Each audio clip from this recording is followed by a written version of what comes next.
Morning. Good morning, everyone.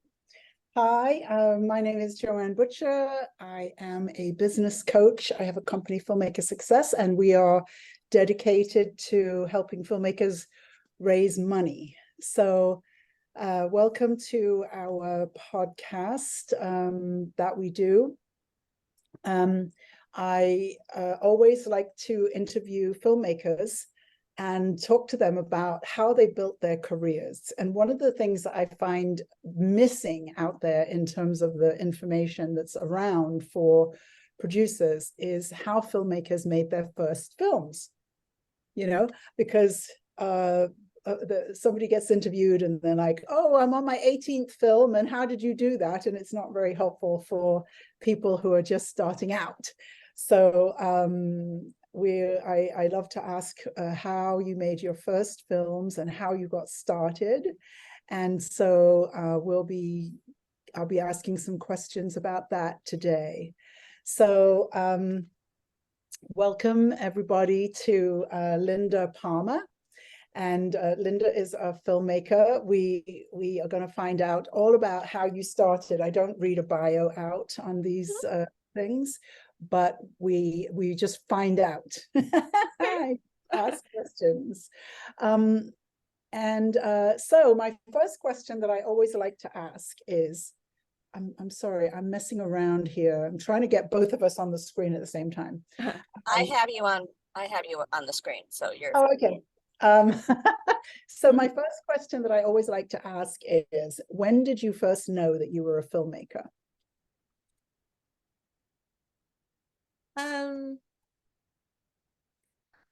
Without actually knowing it was a job. Right. Yes, exactly.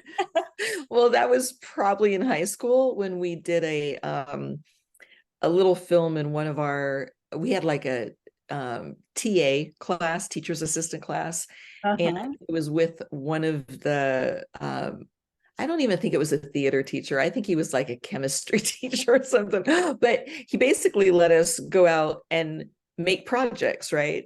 And encouraged us to do something artful. And so we had gone and took a little, camera and made a short little Red Riding Hood in the forest film.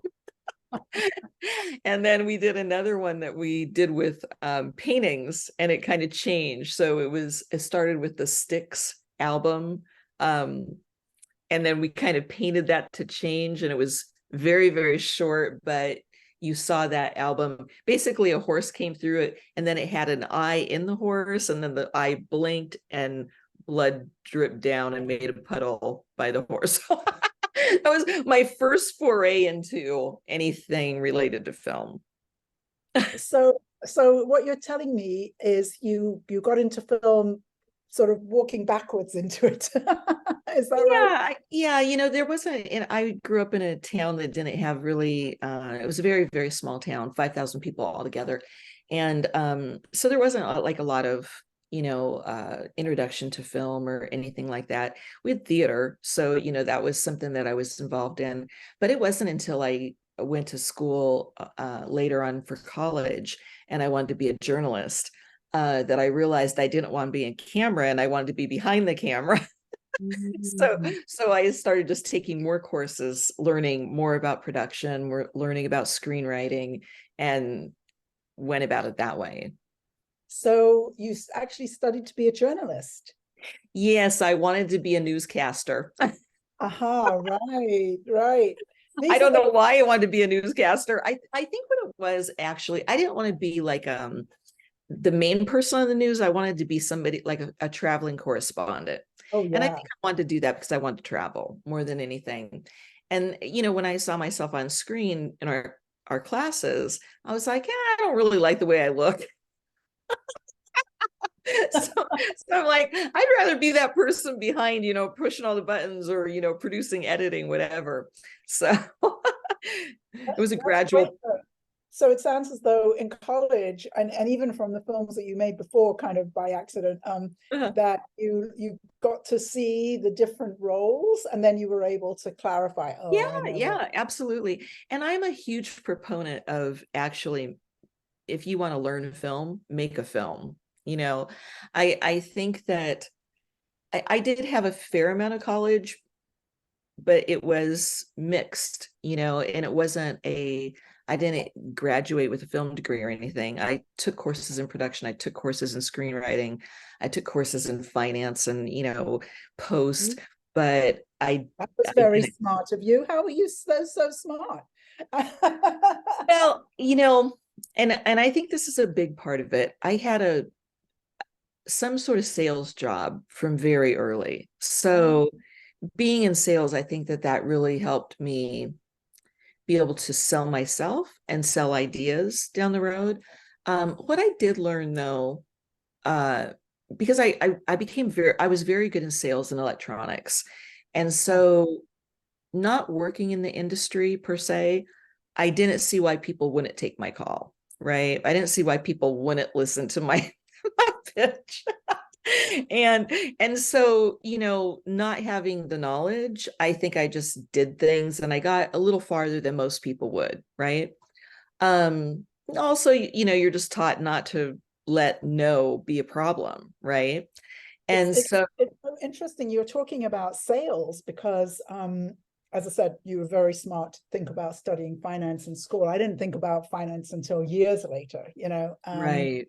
But the sales piece is so significant, I think, as a skill for a producer, Oh, absolutely. I think it's my one skill that gives me, it's probably the most important skill I have in what I do. From not only trying to raise money, but encouraging people to join a project that maybe, especially when I first started out, like, why would I work for you? You haven't done anything. So, but also, down the in negotiating locations or negotiating, any kind of post deals and even negotiating distribution. So I really see that it helped. But I was going to say, looking back now, I can see the value of being in something that allows you to develop relationships. So in other words, if you go to school and you have, peers that they're going to follow in that path as well, you kind of grow up together in the industry and different things present themselves because people, right? And it's very much an industry where it's very helpful to know people. And I think had I started in some sort of sales in the industry, whether it be a salesperson working for a distributor or a salesperson working for an agent, I probably would have gone a lot further in my career than what I did. As far as, and I don't want to say I didn't go far. I've made like 25 films in 25 years. So clearly I've done a lot of work. But I think where people look at success, they go, oh, you worked for a big studio or you worked on a giant film, right? People tend to gauge success that way. I have a little bit different gauge of success. I mean, I've done every film I wanted to do, right? Let's hear it. So, and I have a very supportive partner. What is your definition of success? I'd love to hear that. Well, I think if I've been able to complete something that I wanted to do, and I've done the best job I can, and it's been successful in whether or not it's, got in festivals or awards or some sort of distribution, then I think that's a success, right? Is it a box office hit? No, but it's an independent film, right? I mean, there's a lot of independent filmmakers out there that have varying levels of success. So I also don't think that necessarily working for a big studio is, for me, I don't think that would have been a great opportunity because you don't have as much creativity over your project, as much control over your creativity, right? I mean, you're constantly giving up bits of creativity to studio execs or, whatever along the line, wherever people want to sort of add their own piece to whatever. And what I think is so interesting is that film schools really gear their attention towards having the film school students go work in Hollywood. Mm-hmm. And it's just not necessarily interesting to a true independent, you know. Right. A true independent is saying, like you, they want to have creative control. You know, I always like to say that, you know, in therapy, control is like, having control is sort of a bad thing, but in film production, you know, true independents really want to have creative control over their work. And yeah, I mean, at some level, I mean, it is a film project, so film is very collaborative as opposed to writing a novel or, you know, having a podcast or anything that's very kind of singular, where you know what you want to have on that, or, you know, if you're writing a book or something like that. Film is very much a, you know, you listen to other people as well. So I don't want to say there's never a chance, I mean, never a moment that you're going to lose some control, but it's collaborative, right? Like if someone has a really good idea, an actor or a DP or something like that in the project, just because it's someone else's idea, I don't think that you shouldn't take it because you want it to be all yours. I used to look at, it's so funny. When I didn't watch a lot of film. I didn't watch a lot of movies or TV when I was growing up. So I can't say that necessarily I was influenced by that, like some director or producer or whatever. But one thing I do remember in my late teens, early 20s is when I would see a film that was written, directed, and produced by the same person, or they had a ton of credits, that I didn't enjoy that movie as much as some movies that were, you know, a interesting. lot of people working on them. And I think that's because you can get in your way as a filmmaker of making your project better if you close yourself off and think, I just want it to be my idea. And I think that that's kind of, if someone wants that, they may want to do a different kind of film, you know, that's more singular, or write a book or something that they just have that much more control over. Because no matter what kind of independent production it is, you have costume people, you have makeup, you have your art department, you have possibly other writers, directors, producers that are going to have ideas, and I think that those can improve the project, right? And you just have to be able to sort of assess whether or not that's really what you want to do. But a lot of times I think it's totally helped me, you know, and I really appreciate having other input. So I just think in studios, it can be completely different, you know? Yeah, for sure, for sure. And you know, even when you have an actor who makes a great suggestion and you decide to take the suggestion, it's still ultimately in your control. Right, And exactly. and I feel as though when I really speak to a true independent, you know, this is really what they're looking for. They're looking to be able to tell their own stories, and be able to do, you know, what they want to do. Absolutely. And to me, that's just seems perfectly normal.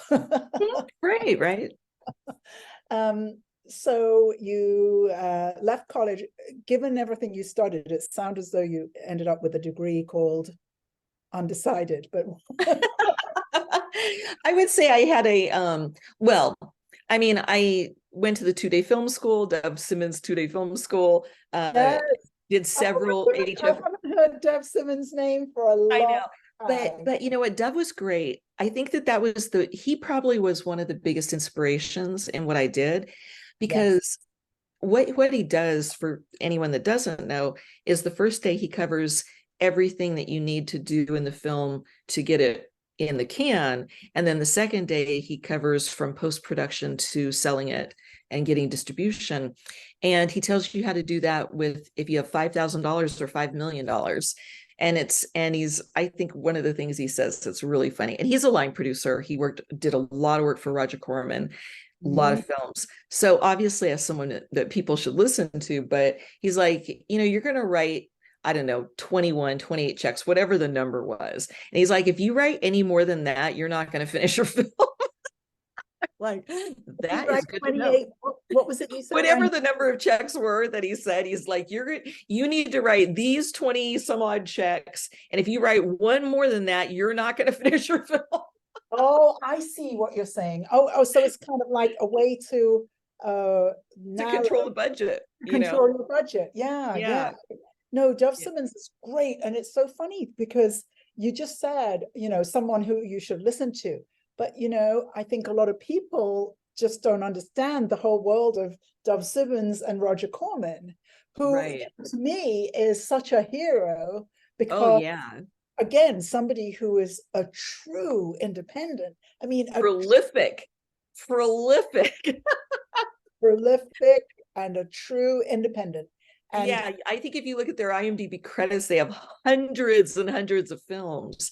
Like they were producing, and so they're low budget, overall, like Corman made so many films and gave so many people an opportunity, right? He gave them a platform. And so I just think he's really an inspiration. I think when I took his course, Quentin Tarantino may have taken his course a few years before me, and Spike Lee did. And they both had gone out and made their first film after taking Dove's class. And that's what I did. I took his class and I went out and I made a film. So, and which film was that you made? So that was Look at Me, my very first film that I produced. And really, I was building my team, and I was working with a partner at the time named Todd Wade. And he had a lot of experience as well. And he had done one or two films prior to that. And so he had a relationship with a distributor that basically I had optioned a script, and he literally got a distributor before it was even made.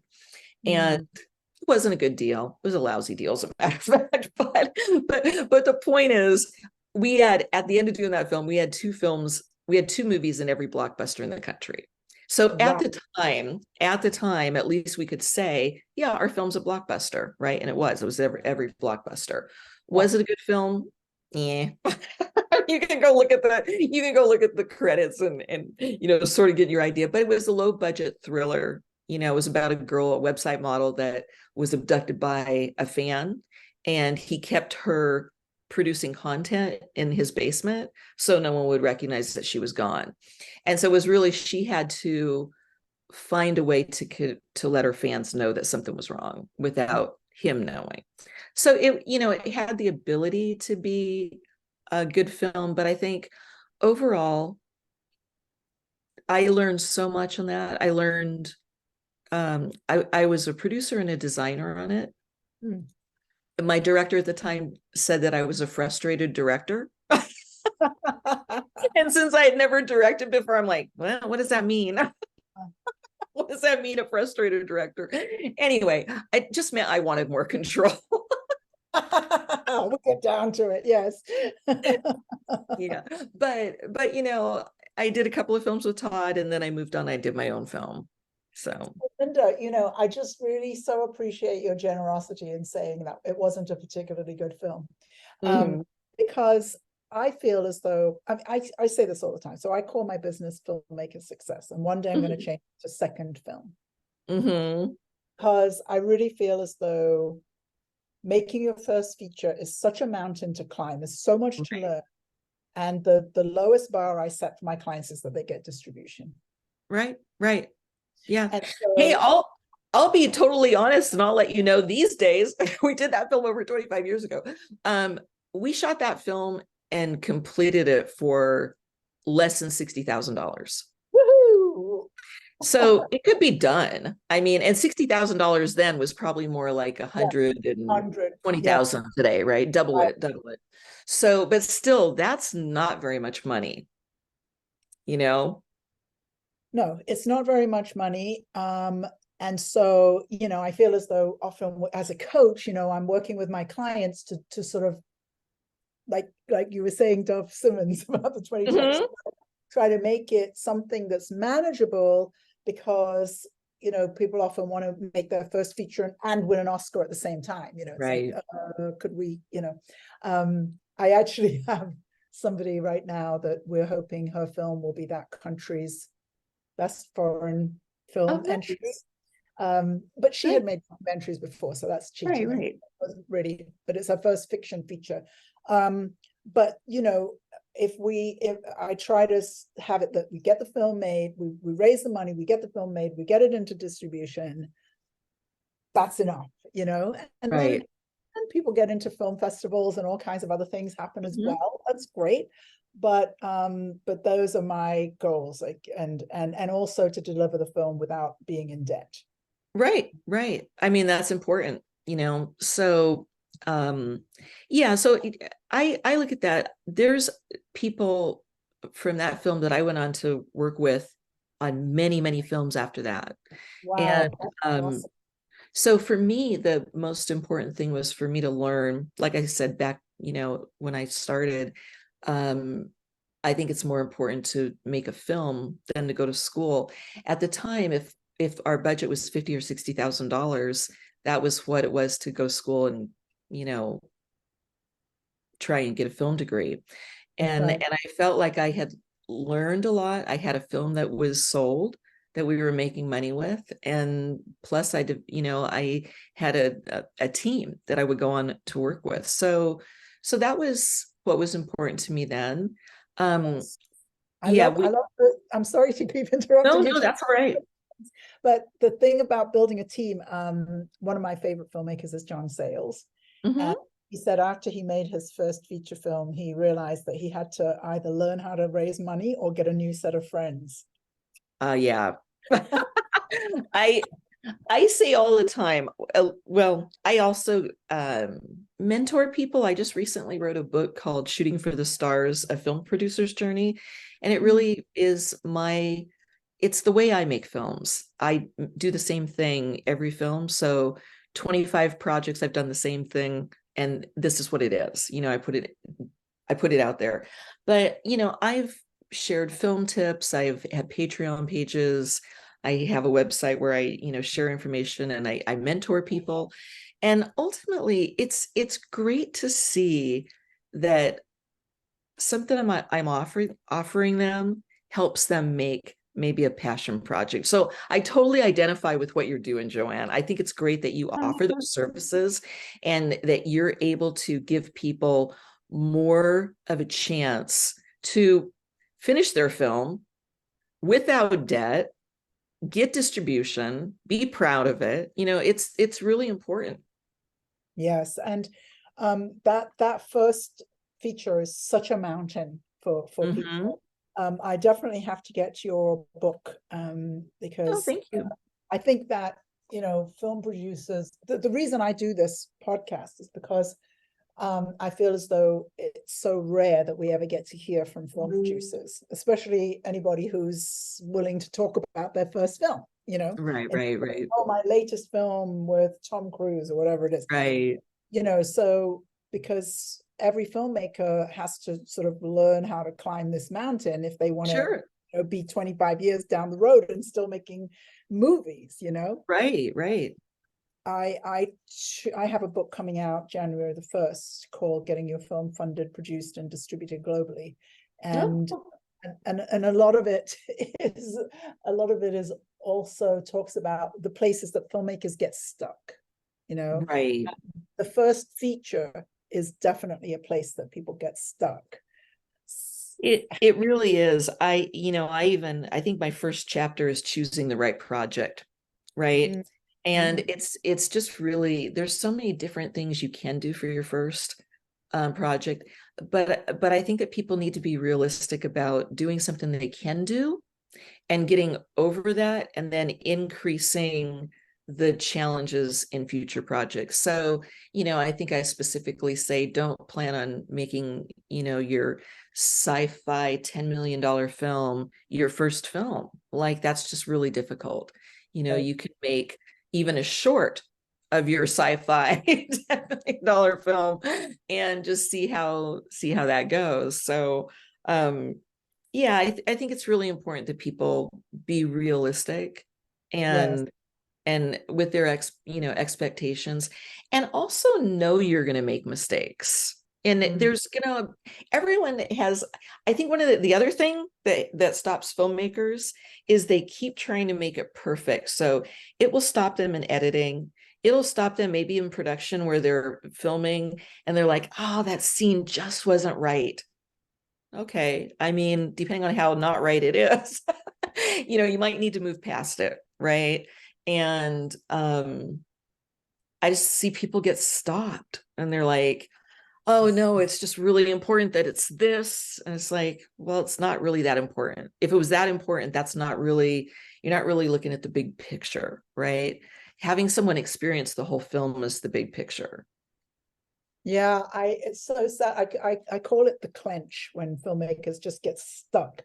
And the point that I see it happens most is when in the transition from completing the film to distribution. And I have a client right now, my client, and we're looking at various distribution contracts. And then she just told me the other day she's pulling the film. She's going to go reshoot it. Yeah, that's a huge that's major. I mean, that's just, it doesn't seem like the best choice.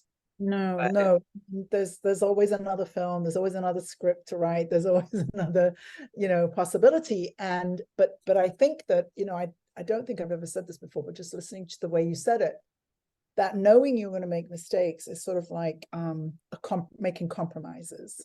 And so there's compromises and then there's perfection, and nobody's ever going to achieve perfection anyway. But right. so but something about the way you just said it, I just thought, compromise, that's love, Yeah. It is. I mean, everything has compromise, all successful things have compromise. If you are not going to compromise, you're going to be stuck. That's right. Yeah.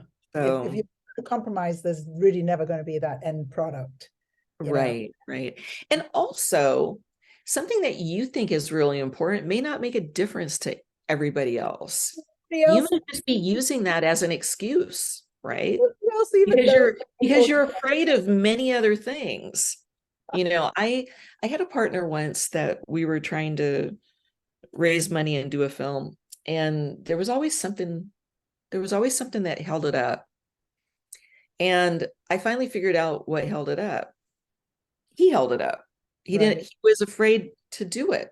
Yes. He was afraid to actually do it for whatever reason. And so, that relationship didn't last, but it opened up other, opportunities for other relationships, which that's when I met Todd. Todd Wade, the person that directed the first feature that I did. And he just had a can-do attitude. We brought him on as a line producer for one of that film that we were trying to raise money for. And, we'd found so many locations and got so many things put together, and then, they would fall apart. But he was like, you can pull so many things together. Why don't you and I make a film? Right. Okay. So that's when I had another film that was optioned, and that's when we did it. So fabulous. And so I love what you were saying about building a team. So what are some of your what's some of your advice to being able to build a team that you can keep consistently working with? So I do think that you need to make sure they're on the same page, right? I had worked with a wonderful DP for multiple projects, and I loved just the relationship and everything. But then when I did my first film, there were issues between she and I. And she didn't necessarily like the subject matter. It's called Halloween Party, my first film I wrote, directed, and produced. And I think also because I was a first-time feature director, I directed like commercials and things like that. There were just some dynamics that didn't really work out between us, and I realized, you know what, then we brought in a different DP, and that DP and I hit it off, and just he absolutely got the project. And you Right. know, looking at it, because she shot the first 10 days and he shot the last 3 days, and I can tell the difference seeing it. You know, there's just such a difference creatively. And so I think it's really important that when you do have people you want to work with, that they support and see your vision, right? And not to say anything bad about her. I don't want to say anything bad about her. She's a great DP, and she works with a lot of people I know. And I worked with her on several things, and I loved her work. It's just that film wasn't the right film for us, right? And Yes. so, and then I went on to work with the second DP for a few more films, but then he moved. So I had to find a new DP. And then he had a first AC that I ended up, usually first ACs, first assistant cameras, or gaffers are also DPs themselves. They're ready And to so, connect. yeah, yeah, and they just are looking for that opportunity. And so I started working with one of his first ACs. Her name's Jennifer Hook, and she has shot almost all of my other stuff. So that was a really, really great way to build a team. But, you know, that's just one person. That's one part of the team, is your DP. It's an important part for sure. But yeah. And then another thing, this is really cool. I really recommend this for anybody, is I've brought a lot of people in, trying them out in a position. It's not necessarily the position they want to be in, but they start in a position and I allow them to grow, right? So there's a girl I work with as a UPM, unit production manager now, or line producer. Her name's Karina Farah. Fantastic. But she started working for me as an intern. Like, I don't know. Probably like my third project, she came and did a little intern thing with me. And then after that, it was just on a promotional video. After that, then I started hiring her as an assistant director, because she was, or yeah, an AD. And she was fantastic. I mean, she was my AD for so long. And then I felt bad actually keeping her as an AD, because she really wanted to move into line producing or UPMing. And I felt like I needed to get comfortable with getting a different AD, you know, and let her do that, because she more than had the skills to do it. Right. And she worked with me on everything.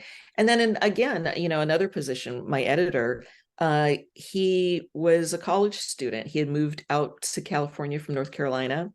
And I think I hired him for his first feature in California. And he's gone on to edit almost every project I've done. Wow. Yeah.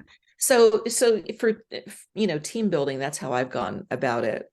It's fantastic. I feel as though it's a very, very exquisite skill that not everybody has, but it's so great if you can have a team and keep moving from one project to the next. That's why that when I bring up John Sayles is still working with the same people. Yeah. I think the only time I'm not going to work with the same person is if they have a scheduling conflict, right? And they're not available. But I literally have people in every position that I love, that I work with, and I prefer them each time I do a film. And then they'll say, oh, I'm, you know, working on something else, but they'll usually give me recommendations that work out great. So yeah, I would say also that I think it's super important. I don't know about you, Joanne, but this is a really low integrity industry. People have the lowest integrities and do not follow through on what they say. And I don't know what it is about this. I don't know if it's just that it attracts so many horrible people, but if you actually follow through on what you say you're going to do, then people want to work with you. You'll get promoted. So many people that don't. If you follow through, you'll get promoted. It's true. And it's the easiest thing. Just do your job, right? Sort of enjoy it. Yeah. Do your job with enthusiasm and you'll get a promotion. I don't know what it is. I suspect that it's the same in every industry. This is my theory. It's the same in every industry, but in other industries, being a flake doesn't show up the way it does in a film. And I feel as though when you're making micro budget films, it shows up so glaringly, and so one of the things I think I talk about all the time that people think is not intuitive is the less money you have, the more willing you have to be to fire somebody who is not right. That's true. And it's very hard for people to do it. And they, a lot of filmmakers come from this perspective of like, well, I'm not paying people very much, so I have to kind of go along. Absolutely not. Yeah, no. There's a couple of things that happen with low budget productions. Number one, you do put up with a lot more than you would in other situations. People that shouldn't probably be there. But I can't even think of the second thing I was going to say. I lost my train of thought. Well, it's just that I think a lot of times filmmakers do think that, I don't have much money, so I have to put up with things. And I'm like, no, that's when you can least afford to put up with anything. Right. Oh, I remember the second thing. The second thing, things will always go wrong. Yes. They'll always go wrong. There will always be, I've never worked on a film where something didn't go wrong. You have to have a backup plan. Yeah. You have to have many, many backup plans. But yeah, those are two things you have to think on your feet. Yeah, absolutely. You have to be even more creative in independent production. Yes. And the less money, the more creativity. I have a client exactly in Trinidad. I'm half Trinidadian. She called me up from the set one day and she said, oh, Emily's going to know this. She said, oh, we were at the harbor in Chaguanas, I think it was, and the police came and shut us down. And I said, well, why? And she said, well, because they said we had to get a permit and it takes 2 weeks to get a permit. And I said, okay, so nobody got arrested, nothing bad happened. And the next day she had a better set at a beautiful country club type of place. I don't know how all that happened, but that's what filmmakers have to do, right? Right. Make something happen. Right. And, that's when the real creativity shows up, especially. Oh, absolutely. Something goes wrong and magically it ends up being better than it was supposed to be. Also when you're open to suggestions from people. I know in Halloween Party, my first film that I directed, there was a situation where so that's a comedy about a girl looking for love on the most deceptive night of the year. So she comes to her friend's party and all sorts of hijinks happens. But so there's a couple there, the wench and the pirate, and they're your couple that they're arguing all the time. You're just waiting for him to get divorced. It's like, how are they still together, right? And so the pirate at one point was supposed to fall off the balcony and then just be hanging by his foot the whole time, and different people would walk past him and he'd be hanging there. He couldn't get out of it, right? And we had a problem with, first of all, because we shot in our house, so that was the front of our house, and doing that particular stunt. And so it was like the first day when we realized we couldn't do that particular stunt, and we had to have something that separated them. And so I put it out to in my first meeting on the first day of set, I said, okay, we were going to do this. It's not going to work. I'm open to suggestions. How do we split these people up? And we got all kinds of suggestions. And actually the couple came up with the suggestion that works. So it's perfect. It's so perfect. You just like, oh, that's so much better than what we were going to do. Wow. So now going from your first feature to today, with the film that I watched, you had, very well-known actors, and tell us a little bit about how you make a film today compared to back then. What are the differences? Did you see Turnover? Is that the one you watched? Turnover, yes. Okay, yeah, yeah. Very clever Turnover, title, by the way. oh, thank you. Turnover is a very special film. That's something that I had written like 10 years ago. So I just want to tell anyone that's ever written a project and they're like, when is this ever going to get made? 10 years from the time you write it. Just give yourself time. But after we had done a film called Last Call at Murray's, that was my second major feature film. And so after that, I had met some investors that they were looking at what else I had done or, had in my sort of repertoire of projects. And I let them read Turnover. And they're like, it was specifically this one couple. And they were like, oh, we really love this. This is a great film. You have to try and do it. And actually, it was so funny. It's timing. It's timing, right? When you have the right people come around at the right time, they believe in you. A lot of things can happen. So there were these two producers. They both read it. They both wanted to make it like the next thing we all worked on. And we started raising funding, and, we were able to pull together our largest budget for that particular film. And we were actually able to make it by 2019. I think it was 2017 when we started. So it took us about 2 years for the three of us as producers to pull all of our resources together and get that put together. But, it had challenges, not the same challenges because, I had a very, very well grease machine, I guess you can call it, in my team. Like we'd work together on many, many things. And the biggest challenge with that was finding a location that would work for the restaurant. Right. And my husband happened to be walking down the street in our neighborhood and realized that this cafe rented out their corner cafe for, events.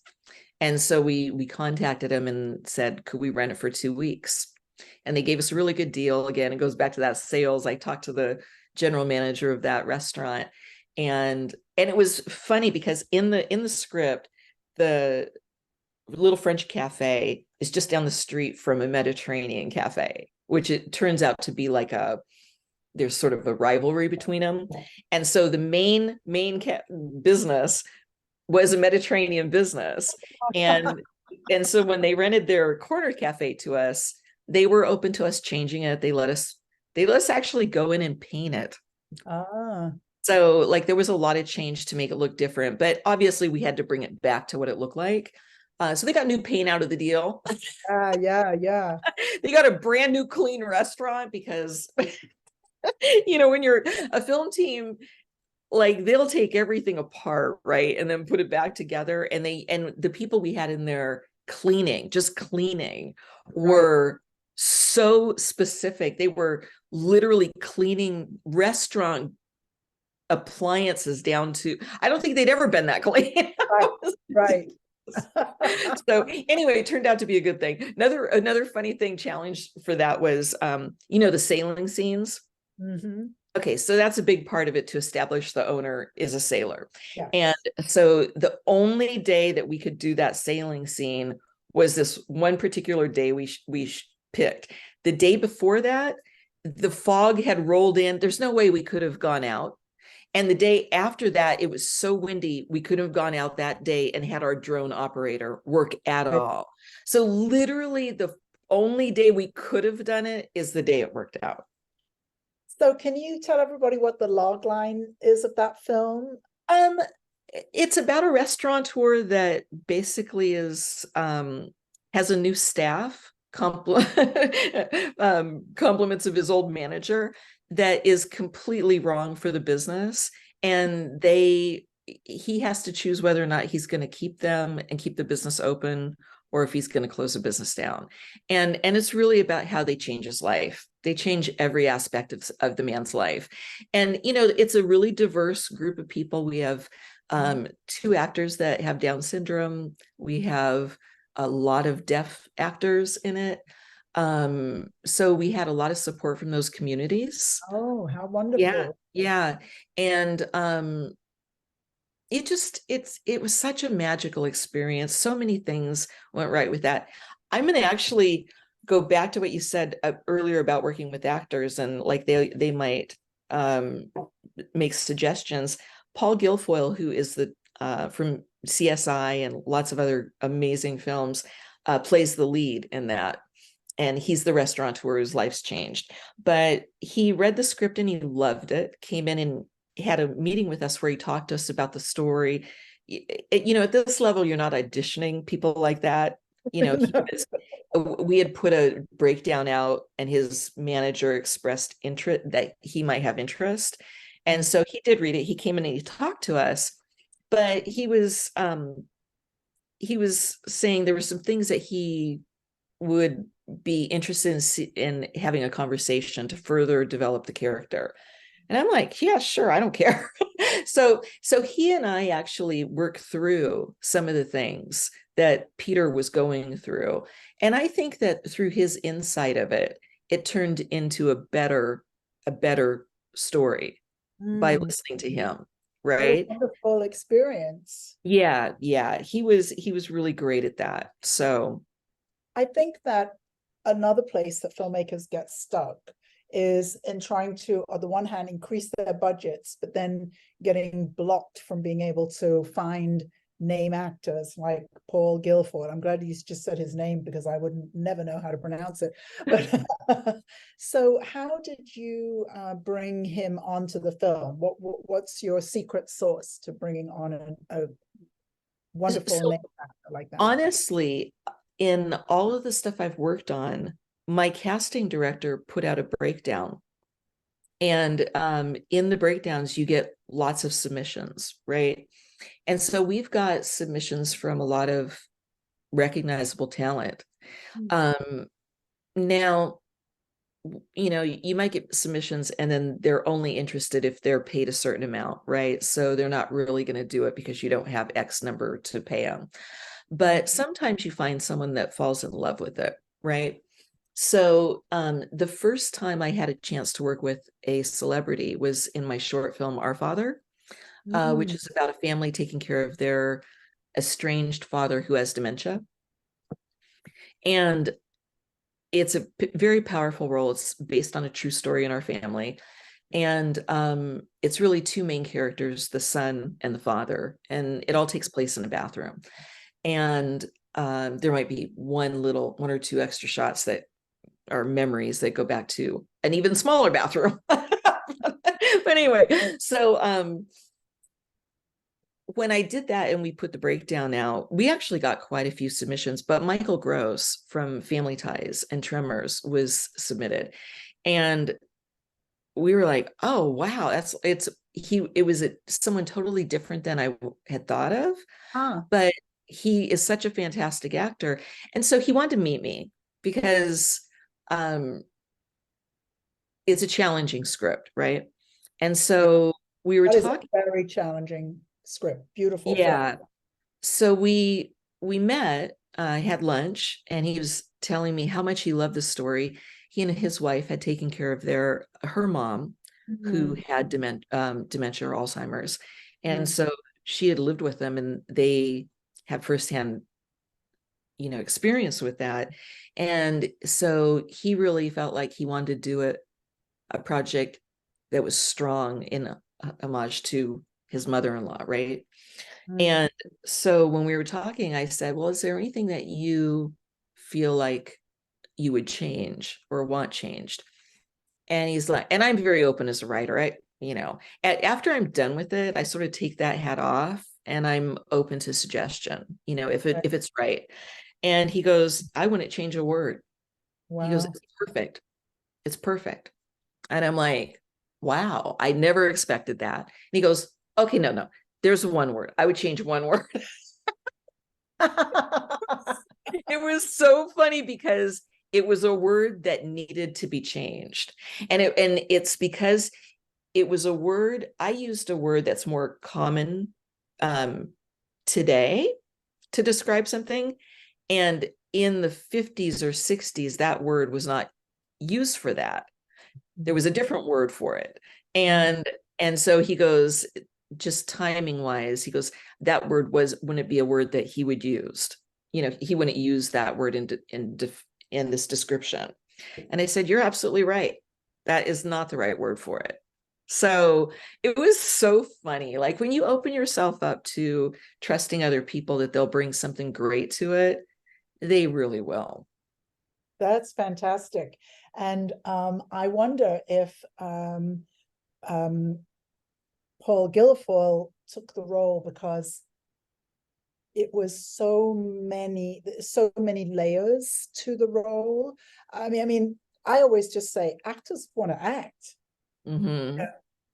And so I see somebody like him and I think, well, he's over there in CSI, he's making plenty of money, is fine. But is that the same as getting a role where he can play all these aspects of a human being that's in both those films, I felt as though your writing was really, really stretched psychologically what an actor gets to do, which is what's fun. Right. And actually, I think that is the first feature that Paul's done where he's the star. Paul is always the co-star. He's always the co-star. Always. And, having a leading role in something, I think is a big deal, no matter. And I think it also makes a difference. This is something that my casting and director and I used to talk about all the time. Offering, say, a movie role to a TV star, right? Because TV stars want movie roles. This is back before TV was like what it is now with streaming and Netflix and all that. But yeah, if you just offer them something different than what they're used to, or you do the research to find out that they have a desire to do something or to work with somebody or whatever, and you can make that happen, I think that also is a way to attract talent. Yes. Research is key. Yes. If anybody, I can't even see everybody today, but if anybody would like to ask a question, please wave your hand or raise your digital hand. Emily, you can always tell me if there's somebody there who wants to ask a question. I had another question. Oh, Mark wants to. Okay, Mark, go ahead. Well, first of all, Linda, thank you so much for being here today.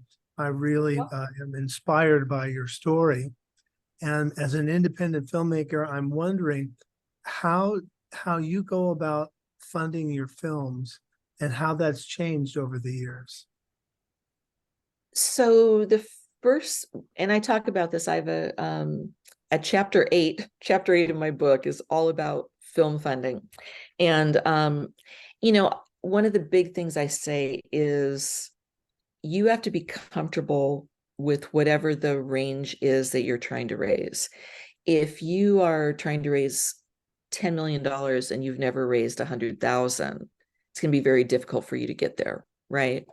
Probably the only way you'll get there is if you bring in other people that have those relationships to bring in larger amounts of money. So I've kind of always gravitated to projects that I knew I could raise the money for. So that was always in the couple $100,000 to $500,000 range, because I had the connections that I felt like I could do that. But you wouldn't find me out trying to do $100 million film. It's like, that's just not in it's just not in the people I know, my connections, my space. That's very encouraging to me because I have raised $500,000 and that's the range that I want to make films in. Yeah. And I mean, once you do the your $500,000 film, then you're going to push up to, you know, $750,000 or $1 million or $3 million. You know, very few people start out, and I'm sure there's one or, you know, a couple, but very few people start out raising $100 million or $10 million for their very first film. It just doesn't happen. Right. And with these budgets, do you go after private individuals or seasoned investors? Or so I'd say that probably about half the funding that I've done is through investors for feature films, and the other half is through crowdfunding. Really? Okay. Yeah, we've done, in fact, on Turnover, Joanne, that you were mentioning before, we brought in close to a third of the budget in crowdfunding. Wow. Yeah. So Joanne, you're muted. Sorry, do you do crowdfunding for all your movies? Just as a sort of yes, matter of course? yes. I'm so thrilled to hear you say that because Well, oh, go I'm ahead. a proponent of crowdfunding. Not that I think that that's the way to make all the budget for a movie or anything like that. In fact, Marcus, we make it a piece of the larger whole. But I just think it's such an awesome way of building an audience and starting to get movement on a film. And that's the number one thing. I mean, people don't realize that a crowdfunding campaign is more about finding your audience. And those initial people that get involved in crowdfunding, no matter what the level, they already want to see your film. They're already interested. They want to see your film, right? So the very minimum that you need to give them is access to, say, like a first cut or like the, you know, the premiere of it for a limited time. And that's a digital perk, right? So it doesn't cost you anything other than making the film to deliver that perk, right? I talk a lot about crowdfunding, but ultimately it's free money. You're giving up free money and a chance to find your audience if you don't crowdfund. When I say free money, it's not money that comes with any kind of creative control. If you have investors, you might get an investor that puts half the budget in, but they want their daughter to have a role in it, right? Or they have some other thing they want. Maybe they want it rewritten. Maybe they want it shot in some location that they own, or, you know, whatever. There's things that investors will ask of you that could change it. And not necessarily for the good. Maybe sometimes it might be, but generally not. But when you have crowdfunding, that's not money that you have to, you know, deal with anybody about changing anything. You don't have to pay it back either. Exactly. It's free money. So do you have a fiscal agent for a nonprofit? So yeah, we started working with From the Heart Productions, which is fantastic. They're my favorite outlet for crowdfunding because, number one, every dollar that's donated, they give a tax deductible receipt. So I'm not involved in that at all. It goes through their platform and they automatically send that tax deductible receipt. And then the other thing I love that they do is they give you money throughout. So where a lot of campaigns, you have to wait for it to end and then like go 2 weeks before you get the money, From the Heart starts giving you the money within 2 weeks of getting it. So they're constantly feeding you that money. So depending on what you're working on, that could be enough to get you through some pre-production or pay for a location that you have a down payment on a location, or, you know, a lot of things like that. So I think that that's a significant thing. Also, they have a grant program. I think they tend to work with films that have social messages in their grant program, but that's another great resource, you know, and if you have a relationship with them through using their crowdfunding platform, I think that, you know, helps out. Carol gets to know you better, and you know, it's all about relationships, but not that that's going to be the reason that you get a grant, but you get to know Carol, and they're going to do things to help support you as well. Great. Thank you so much. It's Oh, just no problem. really inspiring. No problem. There's so much more information in my book. Okay. I highly recommend it. Highly recommended. Linda Palmer's book. Oh, I forgot to do a lot of people bring up about your name being Linda Palmer because it's so famous. Yeah, that's funny because it's a very common name.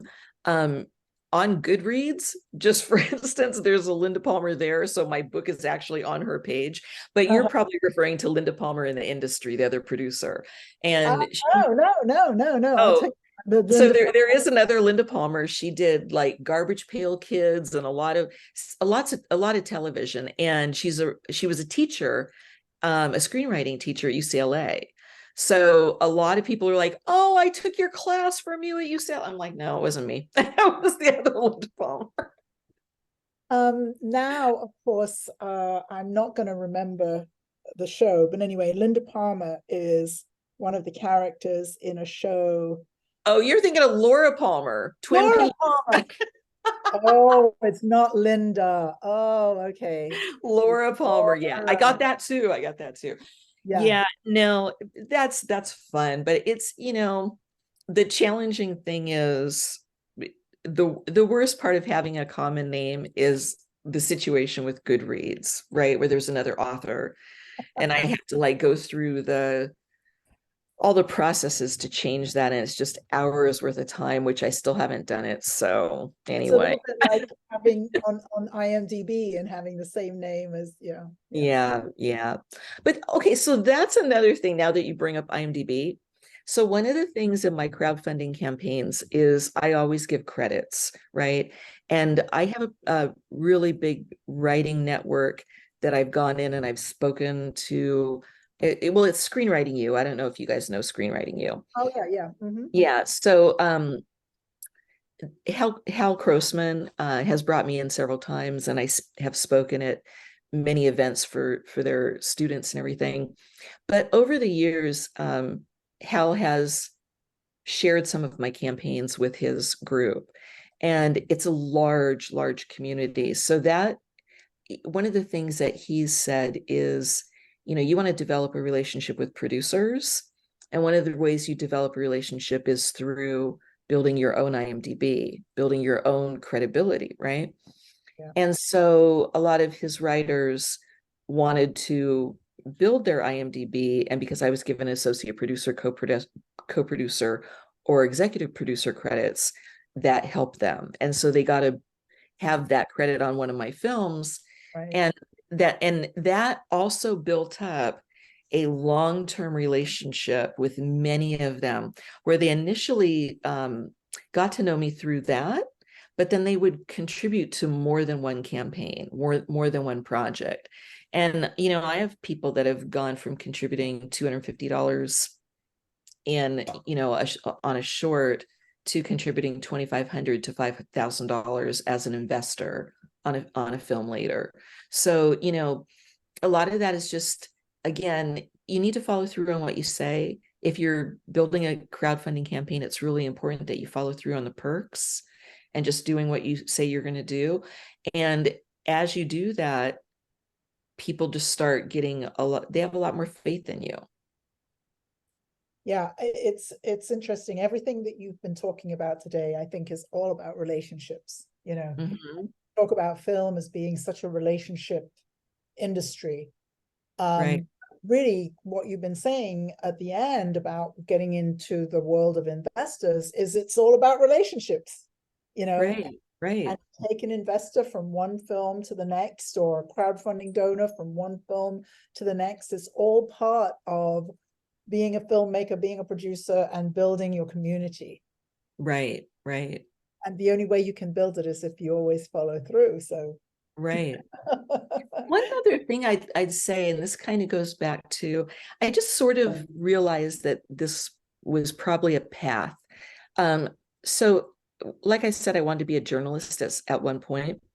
And after COVID, or during COVID, we started realizing, my husband and I, who's my producing partner, and just like my biggest supporter ever, is that, you know, doing a film that's $500,000 or $1 million, even several $100,000, if that happened during COVID, it would have been very detrimental to us. You know, we might not have recovered from that, which was a little bit of a challenge, right, to think of.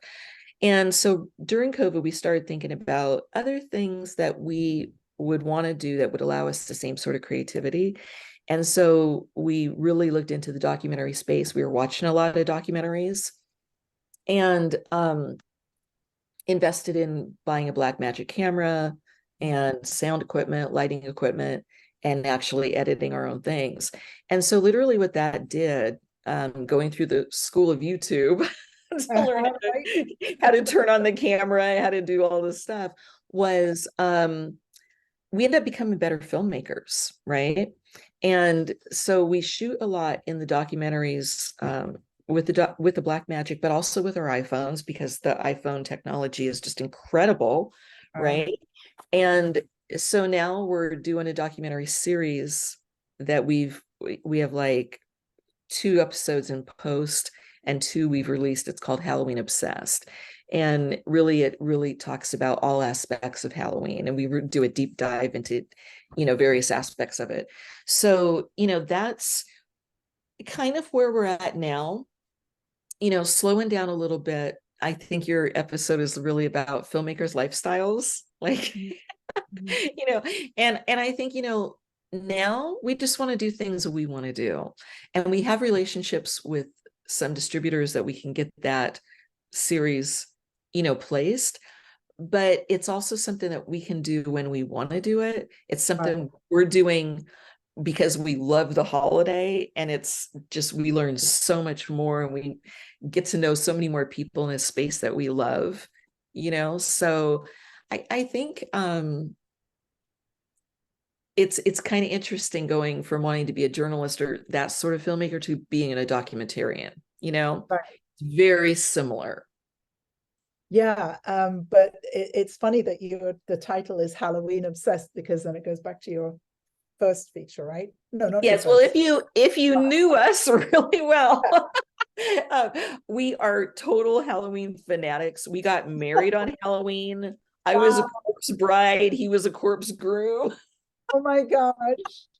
We have the most insane Halloween parties, which is how our Halloween party movie got made, or inspired. So yeah, like it literally is it's sort of a culture thing. Do you guys does anyone know about the 12-foot skeletons, the giant skeletons people have in their yards? Right. Oh.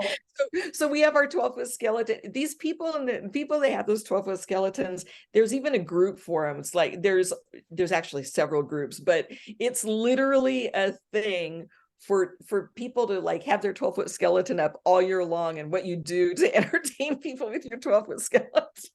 Wow.